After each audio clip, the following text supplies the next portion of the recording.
છે બધાનું મારા રસોડામાં. તો આપણે કશિશ માટે વેજીટેબલ સૂપ બનાવી રહ્યા છે અને આજે આપણે બનાવવાના છે વેજીટેબલ પુલાવ. તો એની તૈયારી કરીએ. એના માટે આપણે ચલો આગળ જોઈએ. આપણે વેજીટેબલ પુલાવ બનાવવાના છે. એકદમ ઇઝી અને એકદમ ટેસ્ટી બને ને પુલાવ એવી રેસીપી છે. તો ચાલો જોઈએ. આપણે એક મસાલો બનાવવાનો છે. એના માટે આપણે લસણ, લીલું મરચું અને કોથમીર લઈશું. તો ચાલો પહેલાં આપણે લસણ ખોલી લઈએ.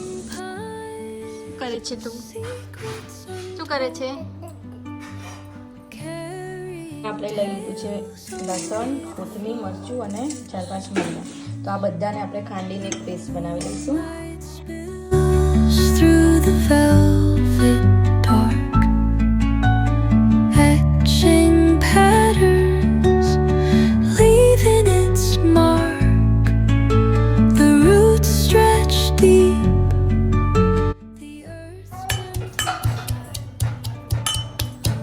આપણે વેજીટેબલ પુલાવ બનાવવાનો છે એટલે વેજીટેબલમાં આપણને જે શાકભાજી ગમે બધા લઈ લેશું.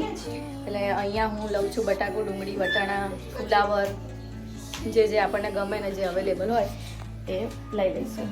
વેજીટેબલ લીધું છે મારી જોડે જે અવેલેબલ હતું અને મને જે ગમે તમે પણ તમને જે ગમે એટલા વેજીટેબલ લઈ શકો છો. તો ચલો આપણે કટ કરી લઈએ.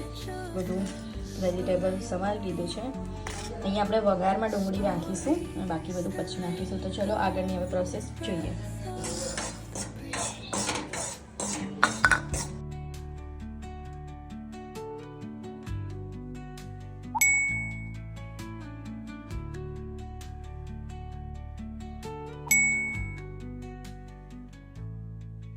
પુલાવ બનાવવા માટે બધું આપણે રેડી છે. રેડી કરી મૂકી દીધું છે અને આપણે તેલ થવા માટે મૂકી દીધું છે. અહીંયા મેં મારી જરૂરિયાત પ્રમાણે તેલ નાખ્યું છે, ક્વોન્ટિટી પ્રમાણે. તમે તમારી રીતે તેલ એડ કરી શકો છો.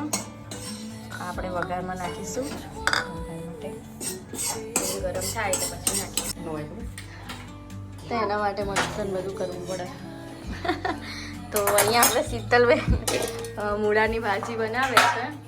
એટલે લોટ આપણે અહીંયા ચણાનો લોટ શેકી લીધો છે અને તેલ એડ કરીશું. અને આપણે અહીંયા આપણું તેલ ગરમ થઈ ગયું છે. એના માટે આપણે જે વઘારનું બધું સામાન છે એ એડ કરી દઈશું. પછી આપણે બનાવેલી પેસ્ટ એડ કરીશું.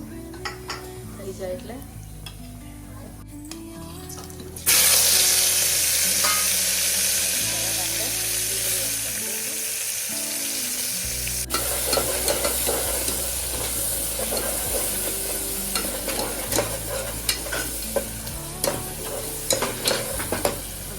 આપણે ચડવા દઈશું. પછી આપણે વેજીટેબલ નાખીશું.